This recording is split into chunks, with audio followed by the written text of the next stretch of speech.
will. Is it all coming back to you? Remember how to do this? Yeah.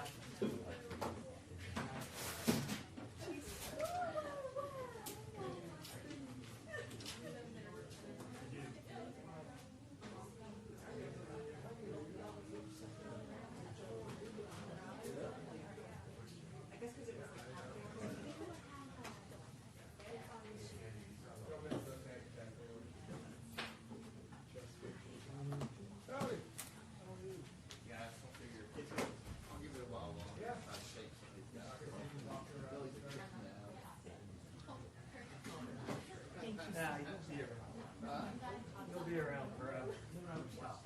No, I'll never stop, that's for sure. Yeah.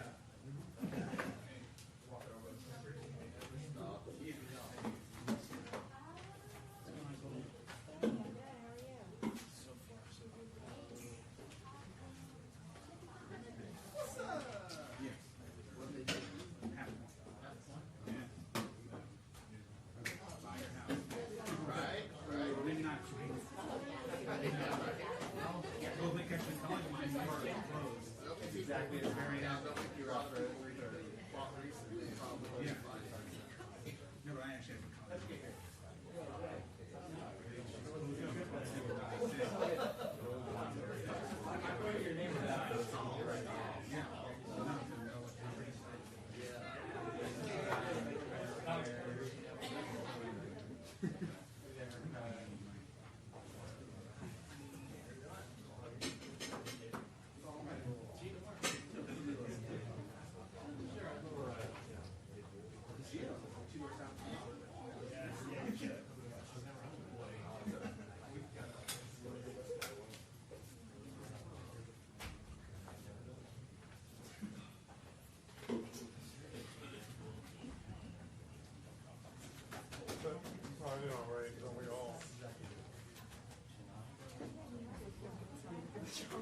Also, where you the best spot is on that side of the wall. But I've just done that the last 10 times. I've never done it.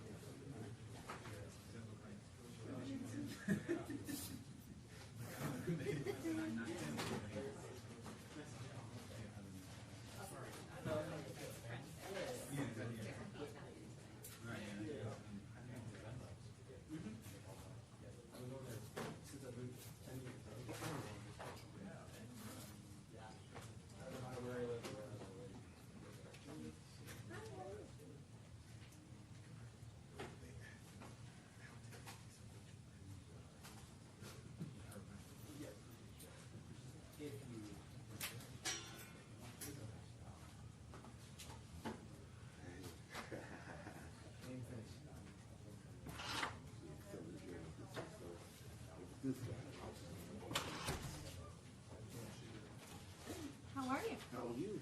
You know. Great. Awesome. Hey, no bad day.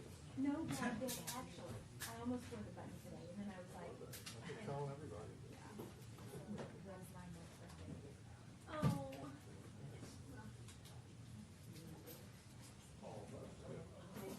Is that, like, right now? I'm sorry. Yeah. It's the very best reason, which is, and he's got it, this mantra is got it tattooed on his wrist.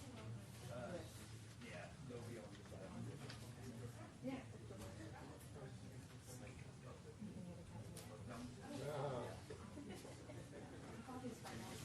Like compete with the You freckles. just connected up. Exactly. I can just do that. Exactly. Yes, sir.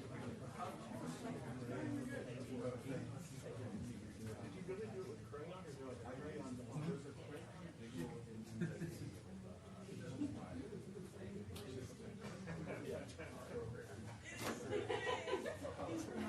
How are you? I'm just really happy to know that that's I know. I'm tired of that question. Welcome to my world. yesterday. This is my world all the time. I said to the guy that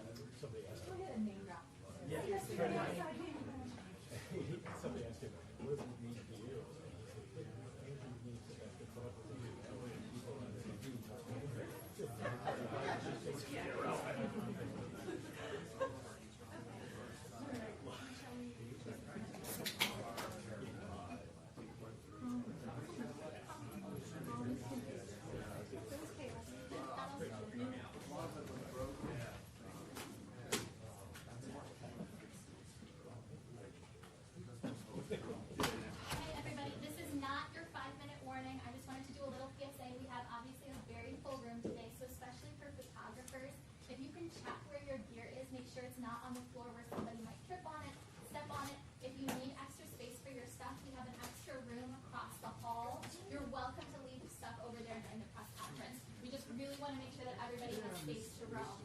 Especially true for my two colleagues, Meg and John. Can you raise your hands? They are passing mics. Please do not get in their way. We want to make sure that we can get to as many questions as possible, and that means that they have to be able to move. Thank you all. We'll be starting with No. No.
chair will make a brief opening statement and then take your questions.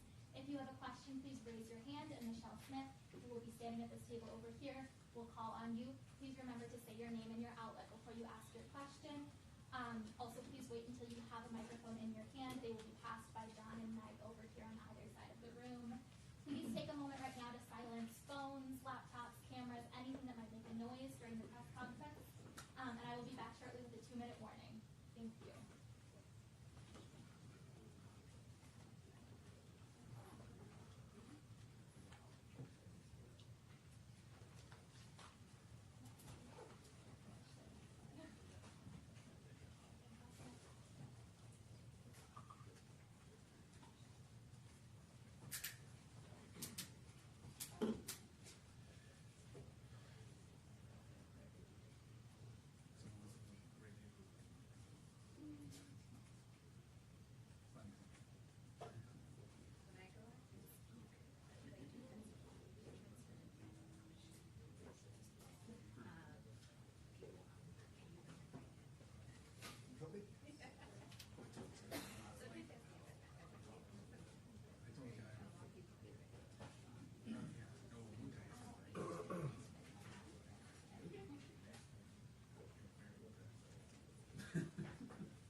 Good afternoon. My colleagues and I remain squarely focused on achieving our dual mandate goals of maximum employment and stable prices for the benefit of the American people. Our economy is strong overall and has made significant progress toward our goals over the past 2 years. The labor market has cooled from its formerly overheated state. Inflation has eased substantially from a peak of 7% to an estimated 2.2% as of August. We're committed to maintaining our economy's strength by supporting maximum employment and returning inflation to our 2% goal. Today, the Federal Open Market Committee decided to reduce the degree of policy restraint by lowering our policy interest rate by a 0.5 percentage point. This decision reflects our growing confidence that with an appropriate recalibration of our policy stance, strength in the labor market can be maintained in a context of moderate growth and inflation moving sustainably down to 2%. We also decided to continue to reduce our securities holdings. I will have more to say about monetary policy after briefly reviewing economic developments. Recent indicators suggest that economic activity has continued to expand at a solid pace. GDP rose at an annual rate of 2.2% in the first half of the year, and available data point to a roughly similar pace of growth this quarter. Growth of consumer spending has remained resilient, and investment in equipment and intangibles has picked up from its anemic pace last year. In the housing sector, investment fell back in the second quarter after rising strongly in the first. Improving supply conditions have supported resilient demand and the strong performance of the U.S. economy over the past year. In our summary of economic projections, committee participants generally expect GDP growth to remain solid, with a median projection of 2% over the next few years. In the labor market, conditions have continued to cool. Payroll job gains averaged 116,000 per month over the past 3 months, a notable step down from the pace seen earlier in the year. The unemployment rate has moved up but remains low at 4.2%. Nominal wage growth has eased over the past year, and the jobs-to-workers gap has narrowed. Overall, a broad set of indicators suggest that conditions in the labor market are now less tight than just before the pandemic in 2019. The labor market is not a source of elevated inflationary pressures. The median projection for the unemployment rate in the SEP is 4.4% at the end of this year, 0.4 higher than projected in June. Inflation has eased notably over the past 2 years, but remains above our longer-run goal of 2%. Estimates based on the Consumer Price Index and other data indicate that total PCE prices rose 2.2% over the 12 months ending in August, and that excluding the volatile food and energy categories, core PCE prices rose 2.7%. Longer-term inflation expectations appear to remain well anchored, as reflected in a broad range of surveys of households, businesses, and forecasters, as well as measures from financial markets. The median projection in the SEP for total PCE inflation is 2.3% this year and 2.1% next year, somewhat lower than projected in June. Thereafter, the median projection is 2%. Our monetary policy actions are guided by our dual mandate to promote maximum employment and stable prices for the American people. For much of the past 3 years, inflation ran well above our 2% goal, and labor market conditions were extremely tight. Our primary focus had been on bringing down inflation, and appropriately so. We are acutely aware that high inflation imposes significant hardship as it erodes purchasing power, especially for those least able to meet the higher costs of essentials like food, housing, and transportation. Our restrictive monetary policy has helped restore the balance between aggregate supply and demand, easing inflationary pressures and ensuring that inflation expectations remain well anchored. Our patient approach over the past year has paid dividends. Inflation is now much closer to our objective, and we have gained greater confidence that inflation is moving sustainably toward 2%. As inflation has declined and the labor market has cooled, the upside risks to inflation have diminished and the downside risks to employment have increased. We now see the risks to achieving our employment and inflation goals as roughly in balance, and we are attentive to the risks to both sides of our dual mandate.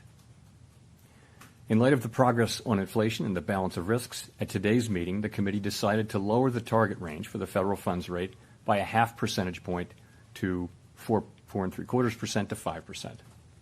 This recalibration of our policy stance will help maintain the strength of the economy and the labor market, and will continue to enable further progress on inflation as we begin the process of moving toward a more neutral stance. We are not on any preset course. We will continue to make our decisions meeting by meeting. We know that reducing policy restraint too quickly could hinder progress on inflation. At the same time, reducing restraint too slowly could unduly weaken economic activity and employment. In considering additional adjustments to the target range for the federal funds rate, the committee will carefully assess incoming data, the evolving outlook, and the balance of risks. In our SEP, FOMC participants wrote down their individual assessments of an appropriate path for the federal funds rate based on what each participant judges to be the most likely scenario going forward. If the economy evolves as expected, the median participant projects that the appropriate level of the federal funds rate will be 4.4% at the end of this year and 3.4% at the end of 2025. These median projections are lower than in June, consistent with the projections for lower inflation and higher unemployment, as well as the changed balance of risks. These projections, however, are not a committee plan or decision. As the economy evolves, monetary policy will adjust in order to best promote our maximum employment and price stability goals. If the economy remains solid and inflation persists, we can dial back policy restraint more slowly. If the labor market were to weaken unexpectedly or inflation were to fall more quickly than anticipated, we are prepared to respond. Policy is well positioned to deal with the risks and uncertainties that we face in pursuing both sides of our dual mandate. The Fed has been assigned two goals for monetary policy: maximum employment and stable prices. We remain committed to supporting maximum employment, bringing inflation back down to our 2% goal, and keeping longer-term inflation expectations well anchored. Our success in delivering on these goals matters to all Americans. We understand that our actions affect communities, families, and businesses across the country. Everything we do is in service to our public mission. We at the Fed will do everything we can to achieve our maximum employment and price stability goals. Thank you. I look forward to your questions. Steve Leisman, CNBC. Thank you, Mr. Chairman, for taking our questions. In July, you said you weren't necessarily thinking about a 50. You didn't want to be specific, but you said you weren't thinking about a 50. The inflation data last week came out a little firmer than expected. Retail was strong, third quarter GDP running 3%. So what changed and made the committee go 50, and how do you respond to the concerns that perhaps it shows the Fed is more concerned about the labor market?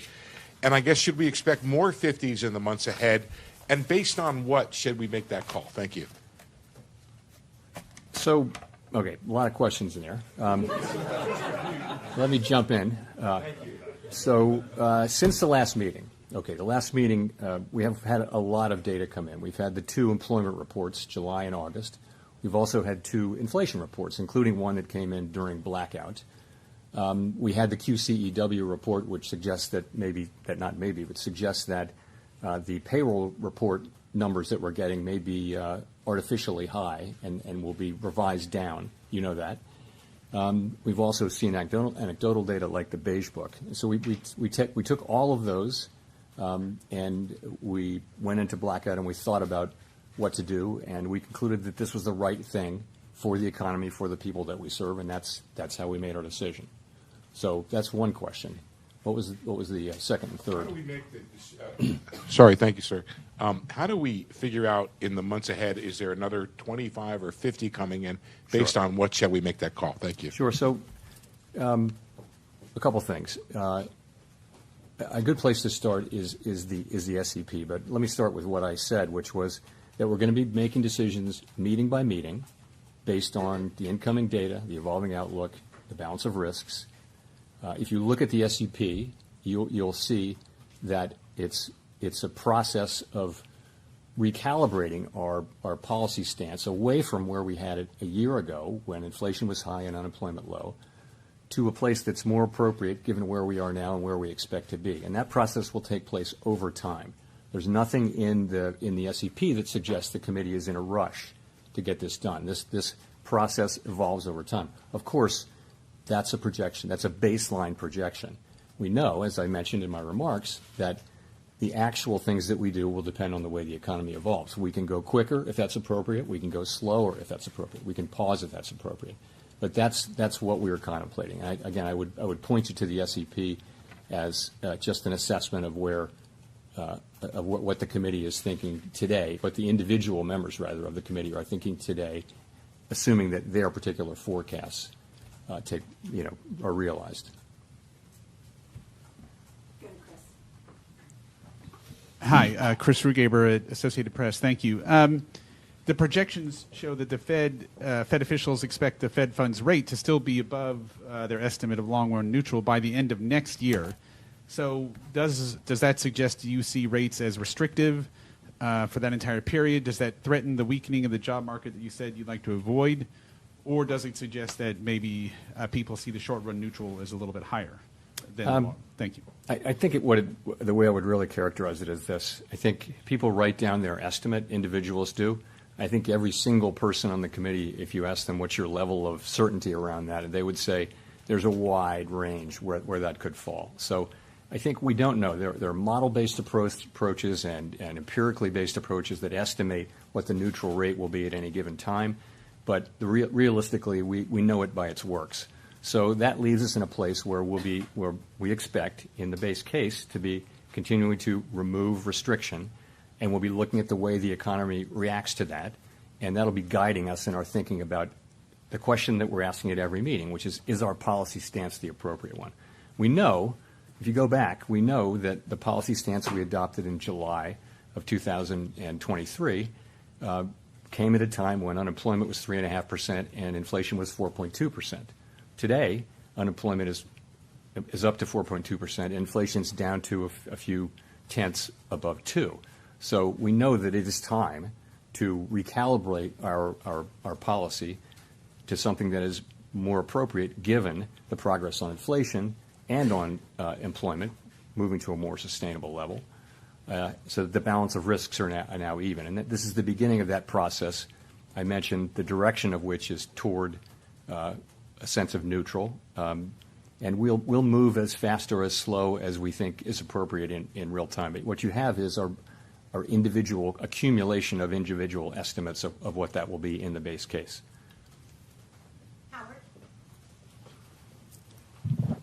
Howard Schneider with Reuters.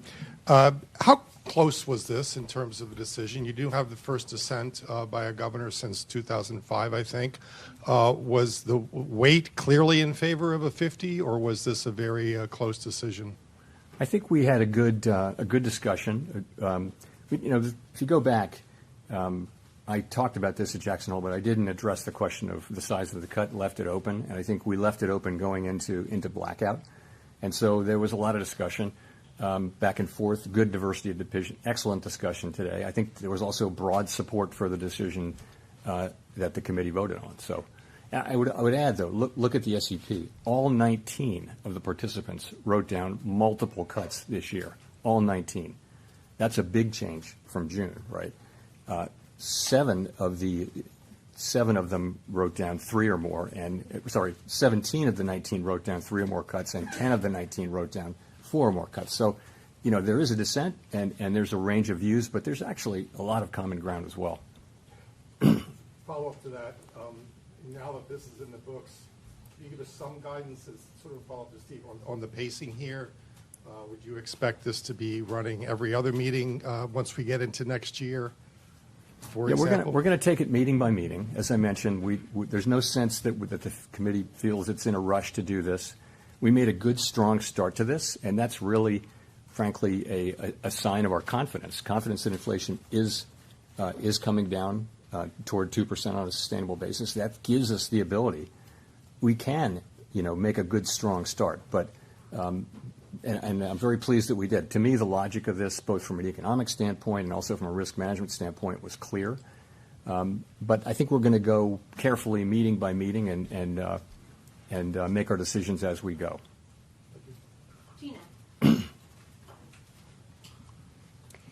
Hi, Chair Powell. Gina Smilik with the New York Times. Thanks for taking our questions.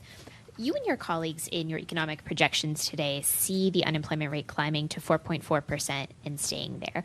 Obviously, historically, when the unemployment rate climbs that much over a relatively short period of time, it doesn't typically just stop. It continues increasing.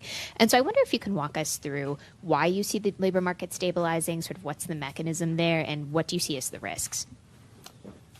So, again, the labor market is actually in solid condition. And our intention with our policy move today is to keep it there. You can say that about the whole economy. The U.S. economy is in good shape. It's growing at a solid pace. Inflation is coming down. The labor market is in a strong pace. We want to keep it there. That's what we're doing. Sorry, Nick.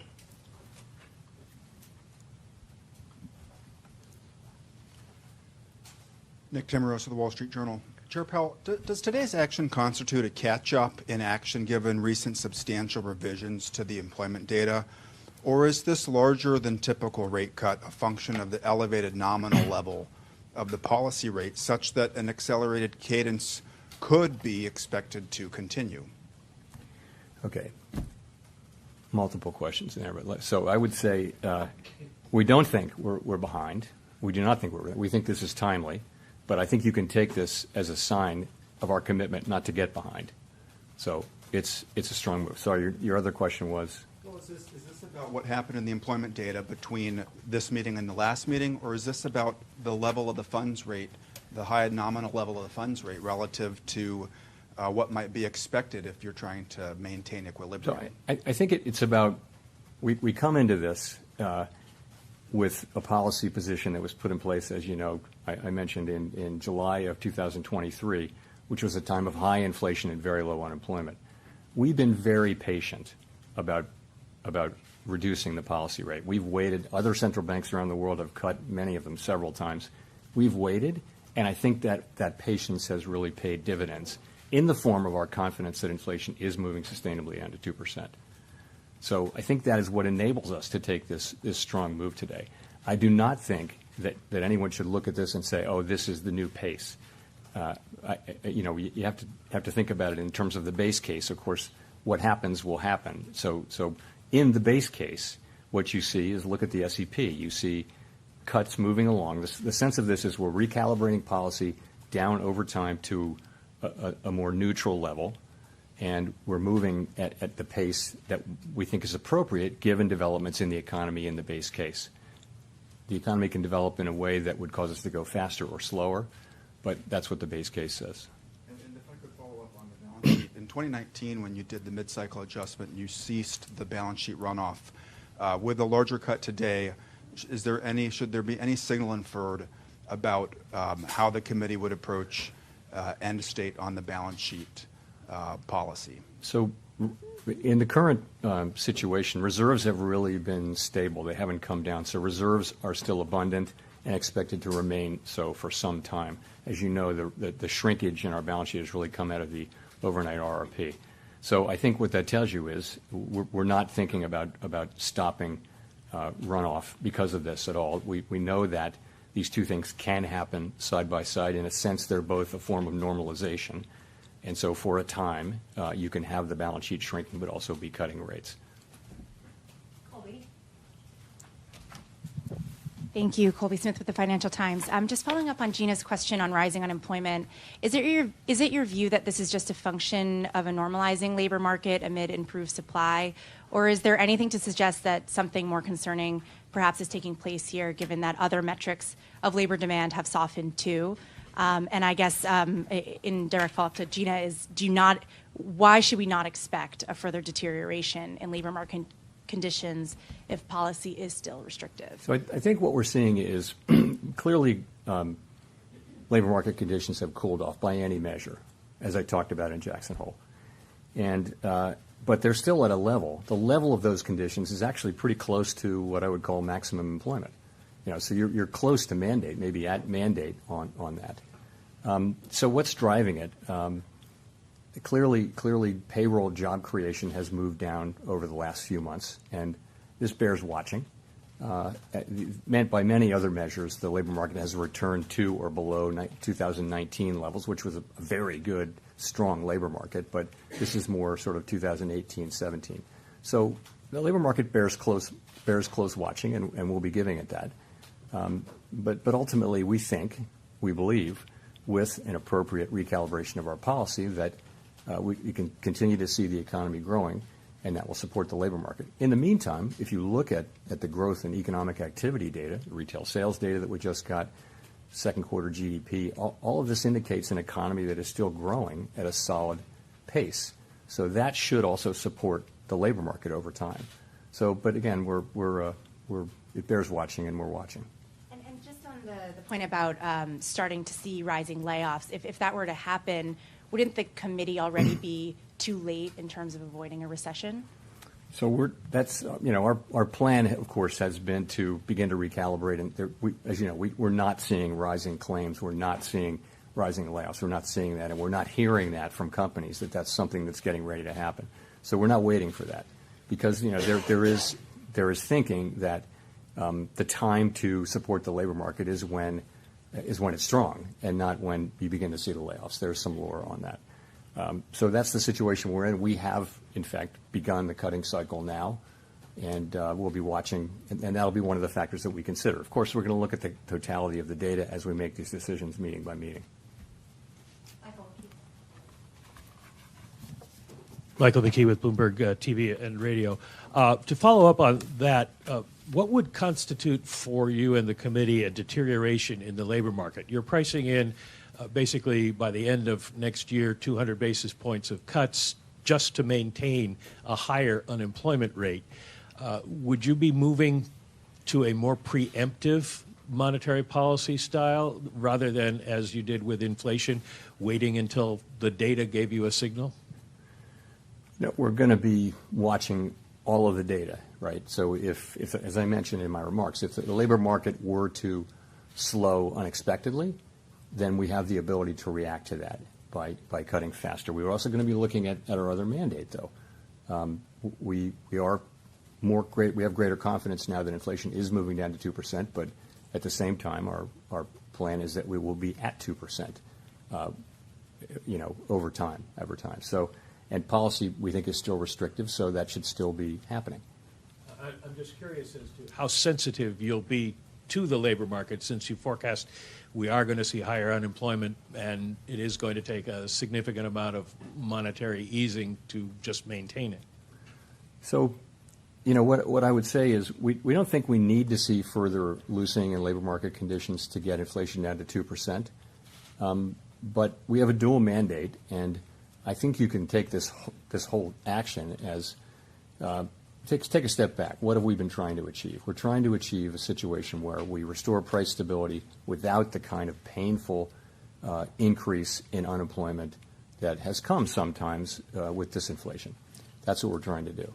And I think you can take today's action as a sign of our strong commitment to achieve that goal.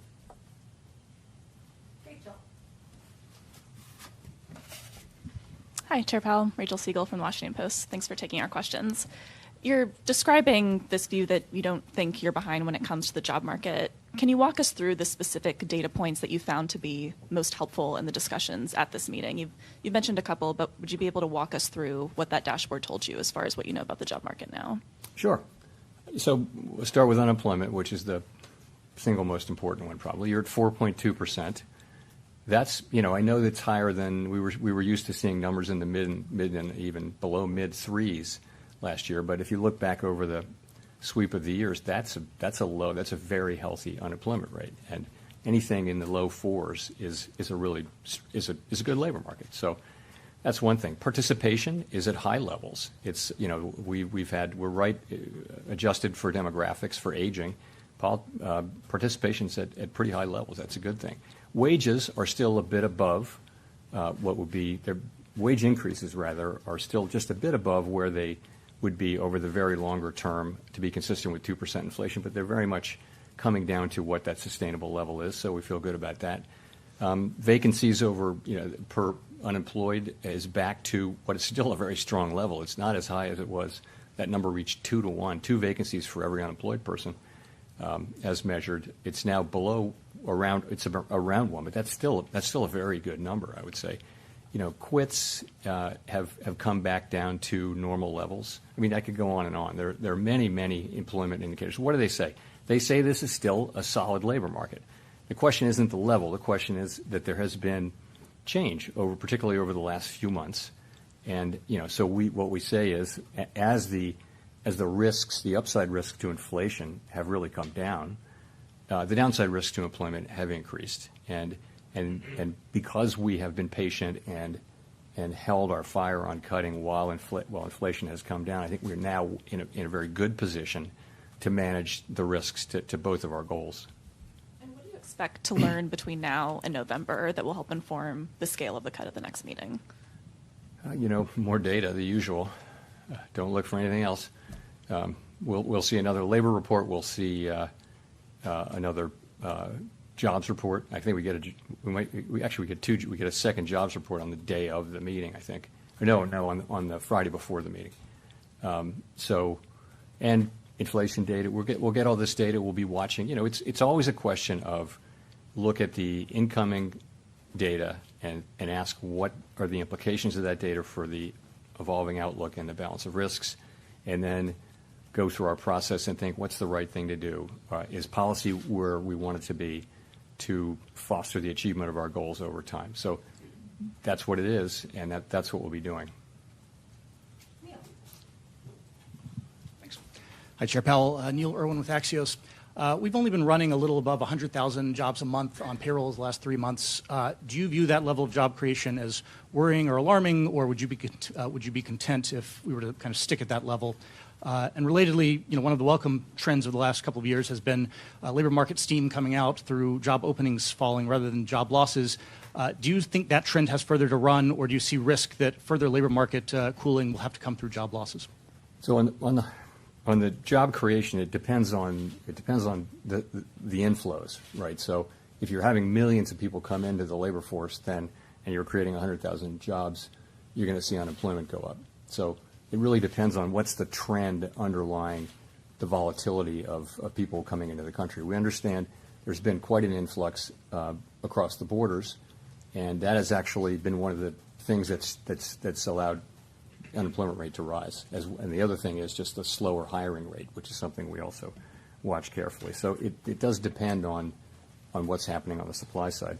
And on the beverage curve question, yes. So we all felt on the committee, not all, but I think everyone on the committee felt that job openings were so elevated that they could fall a long way before you hit the part of the curve where job openings turned into higher unemployment, job loss. And yes, I think we are. It's hard to know that you can't know these things with great precision, but certainly it appears that we're very close to that point, if not at it, so that further declines in job openings will translate more directly into unemployment. But it's been a great ride down. I mean, we've seen a lot of tightness come out of the labor market in that form without it resulting in lower employment. Thanks, Chair Powell. Edward Lawrence, Fox Business. So we've heard some speculation that you may be going with the federal funds rate to 3.5%, maybe under 4%. And there's basically an entire generation that has experienced zero or near zero federal funds rate. Now, some think we're heading in that direction again. What's the likelihood that cheap money is now the norm?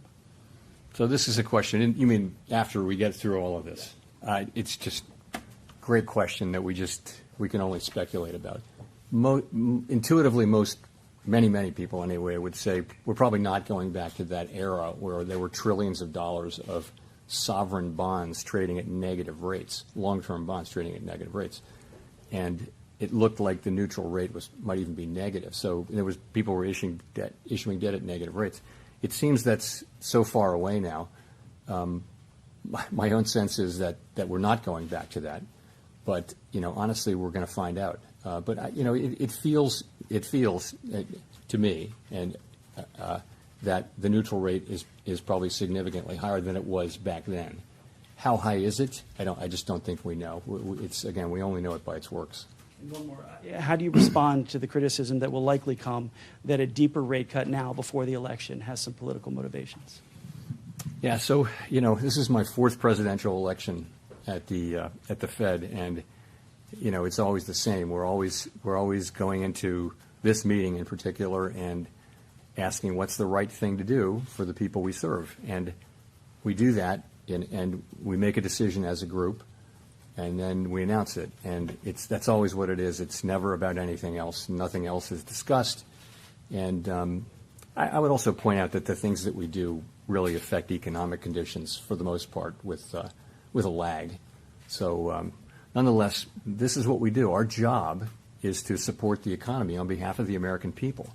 And if we get it right, this will benefit the American people significantly. So this really concentrates the mind. And, it's something we all take very, very seriously. We don't put up any other filters. I think if you start doing that, I don't know where you stop. And so we just don't do that. Jolene.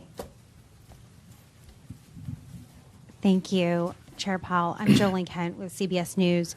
My first question is, very simply, what message are you trying to send American consumers, the American people, with this unusually large rate cut?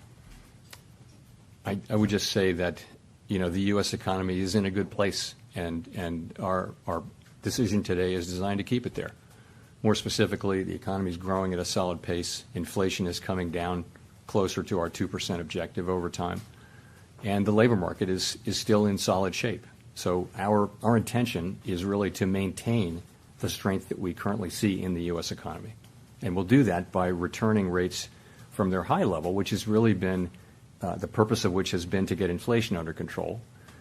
We're going to move those down over time to a more normal level over time.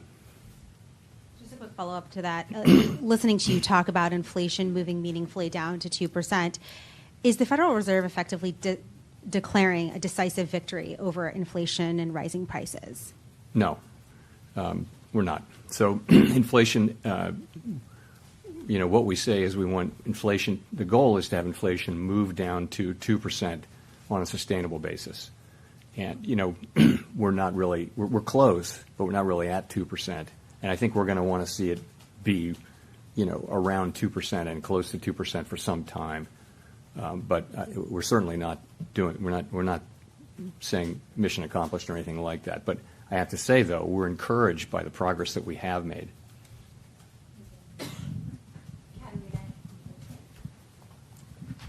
Hi, Katerina Saraiva with Bloomberg News. I just would love to know kind of how the committee is thinking about the persistence we've seen in housing inflation. Do you think you can return to 2% with housing inflation where it is? Yeah. So housing inflation is the one piece that is kind of dragging a bit, if I can say. We know that market rents are doing what we would want them to do, which is to be moving up at relatively low levels. But they're not rolling over. The leases that are rolling over are not coming down as much, and OER is coming in high. So, it's been slower than we expected. I think we now understand that it's going to take some time for those lower market rents to get into this. But, the direction of travel is clear, and as long as market rents remain, relatively low inflation over time, that will show up. Just the time it's taking now, several years rather than just one or two cycles of annual lease renewals. So I think we understand that now, but I don't think the outcome is in doubt. Again, as long as market rents remain under control, the outcome is not in doubt. So I would say it's the rest of the portfolio, or of the elements that go into core PCE inflation have behaved pretty well. They all have some volatility. We will get down to 2% inflation, I believe, and I believe that ultimately we'll get what we need to get out of the housing services piece too. Some of your colleagues have expressed concern that with starting to cut rates, you could reignite demand in housing and see prices go up even more. What's the likelihood of that, and how would you react to that? The housing market, it's hard to game that out. The housing market is in part frozen because of lock-in with low rates. People don't want to sell their home. So because they have a very low mortgage, it'd be quite expensive to refinance. As rates come down, people will start to move more, and that's probably beginning to happen already. But remember, when that happens, you've got a seller, but you've also got a new buyer in many cases. So it's not, obvious how much additional demand that would make. I mean, the real issue with housing is that we have had and are on track to continue to have not enough housing. And so it's going to be challenging. It's hard to zone lots that are in places where people want to live. It's all of the aspects of housing are more and more difficult. And, where are we going to get the supply? And this is not something that the Fed can really fix. But I think as we normalize rates, you'll see the housing market normalize. And, ultimately, by getting inflation broadly down and getting those rates normalized and getting the housing cycle normalized, that's the best thing we can do for householders. And then the supply question will have to be dealt with by the market and also by government. Victoria. Hi, Victoria Guido with Politico. Just following up on some of the labor market talk earlier, monetary policy operates with long and variable lags, and I'm wondering how much you see being able to keep the unemployment rate from raising too much comes from the fact that you're starting to act now, and that's going to give people more room to run versus just the labor market is strong. And then also, if I could, following up on Nick's question, do you see today's 50 basis point move as partially a response to the fact that you didn't cut in July, and that sort of gets you to the same place? So you're right about lags, but I would just point to the overall economy. You have an economy that is growing at a solid pace. If you look at forecasters or talk to companies, they'll say that they think 2025 should be a good year too. So there's no sense that the U.S. economy is basically fine. If you talk to market participants, business people who are actually out there doing business. So I think our move is timely. I do, and as I said, you can see our 50 basis point move as a commitment to make sure that we don't fall behind. So you're really asking about your second question. You're asking about July, and I guess if you ask, if we'd gotten the July report before the meeting, would we have cut? We might well have. We didn't make that decision, but we might well have. I think that's not that doesn't really answer the question that we ask ourselves, which is let's look. At this meeting, we're looking back to the July employment report, the August employment report, the two CPI reports, one of which came, of course, during blackout, and all of the other things that I mentioned. We're looking at all of those things, and we're asking ourselves, what's the policy stance we need to move to? We knew it's clear that we literally everyone on the committee agreed that it's time to move. It's just how fast do you go, and what do you think about the path forward? So this decision we made today had broad support on the committee, and I've discussed the path ahead. Thank you, Chair Powell. Elizabeth Schulze with ABC News. Mortgage rates have already been dropping in anticipation of this announcement. How much more should borrowers expect those rates to drop over the next year? Very hard for me to say. That's from our standpoint.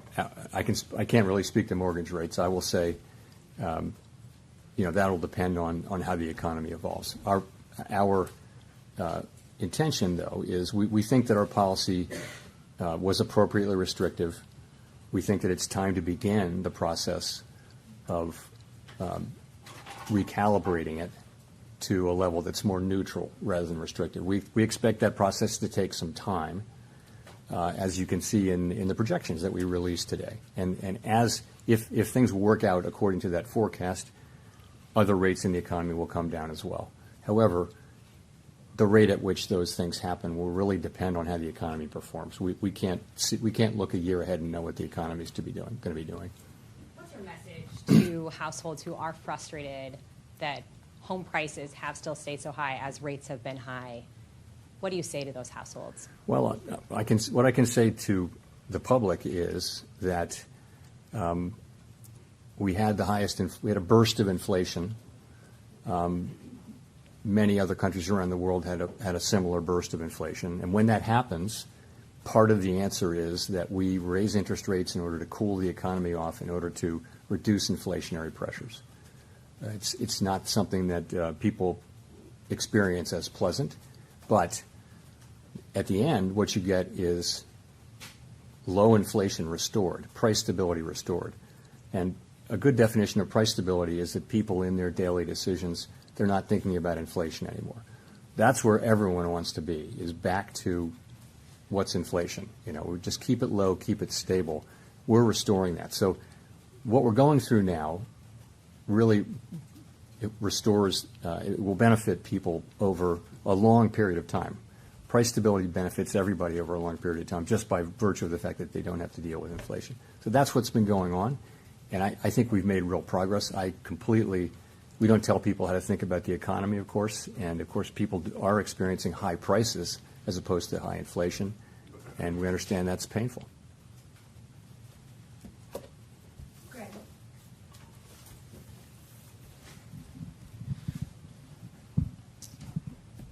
Hi, Chair Powell. Greg Robb from MarketWatch.com. I was wondering if you could go through, you said just at the beginning that coming into the blackout, there was like an open thought of 25 or 50. The Fed could move either 25 or 50. I would sort of argue that when we had those two last speeches by Governor Waller and New York Fed President John Williams, that they were sort of saying that maybe a gradual approach was going to win the day. I mean, I sort of want to ask a 7-part question about this, but I mean, would you have cut rates by 50 basis points if the market had been pricing in like low odds of a 50-point move like they were last Wednesday? After the CPI number came out, it was a really small probability of a 50-point cut. Does that play in your consideration at all? Just talk a little bit about that. Thank you. We're always going to try to do what we think is the right thing for the economy at that time. That's what we'll do. And that's what we did today. Simon. Thank you, Chair Powell. Simon Rabinovich with The Economist. You've mentioned how closely you're watching the labor market, but you also noted that payroll numbers have been a little bit less reliable lately because of the big downward revisions. Does that put your focus overwhelmingly on the unemployment rate? And given the SEP projection of 4.4 basically being the peak in the cycle, would going above that be the kind of thing that would trigger another 50 basis point cut? So we will continue to look at that broad array of labor market data, including the payroll numbers. We're not discarding those. I mean, we'll certainly look at those, but we will mentally tend to adjust them based on the QCEW adjustment, which you referred to. There isn't a bright line. It will be, the unemployment rate's very important, of course, but there isn't a single statistic or a single bright line over which that might move that would dictate one thing or another. We'll look at each meeting, we'll look at all the data on inflation, economic activity, and the labor market, and we'll make decisions about is our policy stance where it needs to be to foster over the medium term our mandate goals. Yeah, so I can't say we have a bright line in mind. Matt Egan. Thanks, Chair Powell. Matt Egan from CNN. I know that you discussed earlier how the Fed does whatever the right thing is and nothing else factors in. But in general, can you talk about whether or not you believe a sitting U.S. president should have a say in Fed decisions on interest rates? Because that's something that former President Trump, who obviously appointed you, has previously suggested. And I know the Fed is designed to be independent, but why? Can you tell the public why you view that so important? Sure. So countries that are democracies around the world, countries that are sort of like the United States, all have what are called independent central banks. And the reason is that people have found over time that insulating the central bank from direct control by political authorities avoids making monetary policy in a way that favors maybe people who are in office as opposed to people who are not in office. So that's the idea, is that, and I think the data are clear that countries that have independent central banks, they get lower inflation. And so we do our work to serve all Americans. We're not serving any politician, any political figure, any cause, any issue, nothing. It's just maximum employment and price stability on behalf of all Americans. And that's how the other central banks are set up too. It's a good institutional arrangement, which has been good for the public. And I hope and strongly believe that it will, continue.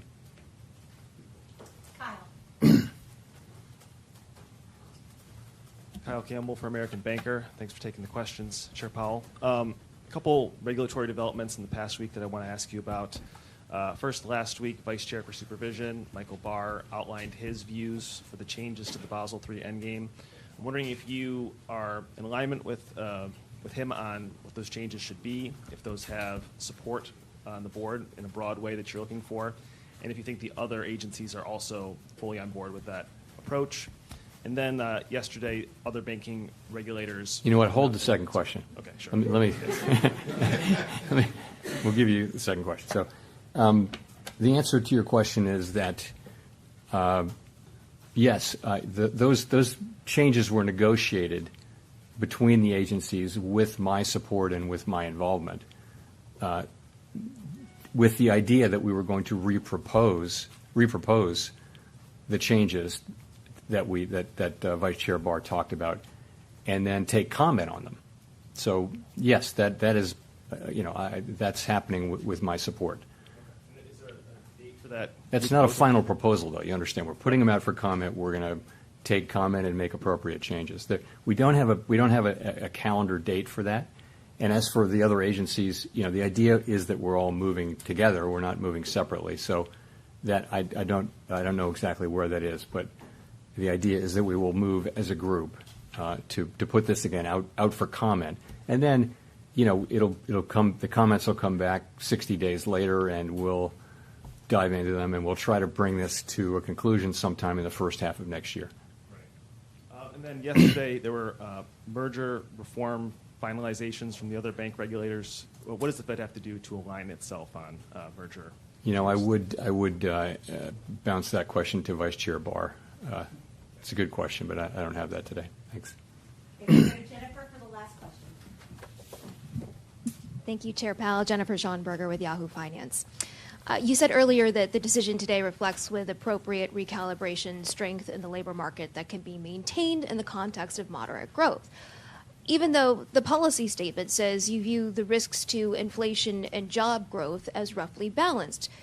Given what you've said, though, today, I'm curious, are you more worried about the job market and growth than inflation? Are they not roughly balanced?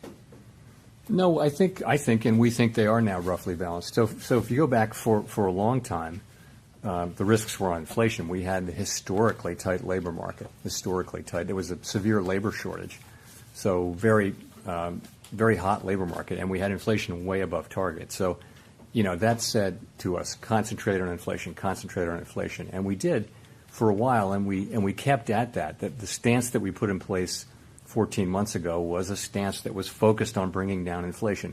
Part of bringing down inflation, though, is cooling off the economy and a little bit cooling off the labor market. You now have a cooler labor market in part because of our activities. So what that tells you is it's time to change our stance. So we did that. The sense of the change in the stance is that we're recalibrating our policy over time to a stance that will be more neutral. And today I think we made a good, strong start on that. I think it was the right decision, and I think it should send a signal that that we're committed to coming up with a good outcome here. Is the economy more vulnerable to a shock now that could tip it into recession? I don't think so. I don't. As I look, well, let me look at it this way. I don't see anything in the economy right now that suggests that the likelihood of a recession, of a downturn, is elevated. Okay, I don't see that. You see growth at a solid rate. You see inflation coming down, and you see a labor market that's still at very solid levels. So I don't really see that. No, thank you.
I'm not only inspired by Catherine's story, but I'm also inspired, I got to meet her, inspired by her kindness and her humility. I have no doubt that generations of little girls who also